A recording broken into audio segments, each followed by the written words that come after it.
নীল চাঁদোয়ার মতো ফুল যে গাছটির, সে গাছটির নাম কি আমরা জানি? তো চলুন জেনে নিই। এই যে আমার হাতে দেখতে পাচ্ছেন, এই গাছটির নাম হচ্ছে কানাইলতা বা কানাই শাক। বিভিন্ন অঞ্চলভেদে ভিন্ন নাম হতে পারে। তো এই গাছের ফুল নীল কালারের, খুব সুন্দর একটি ফুল ধরে। তো আসুন জেনে নিই এই গাছের মূল ইতিহাস।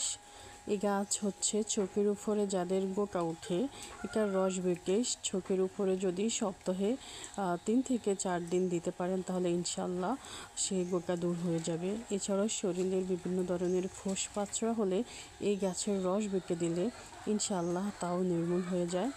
বিষের যে ভূমিকা পালন করে সেটা হচ্ছে মুখে ব্রণ, মেস্তা বা কালো দাগ দূরীকরণে এই গাছের রস বেঁকে যদি ব্যবহার করা হয়, তাহলে অল্প কয়েকদিনের মধ্যেই সেই ব্রণ, মেস্তা চলে যাবে। এছাড়াও এই শাক নিয়মিত খাওয়ার ফলে শরীরের শক্তি বৃদ্ধি পায়। তো বন্ধুরা, ভিডিওটি ভালো লাগলে please like, comments and share করে দিবেন। আল্লাহ হাফেজ।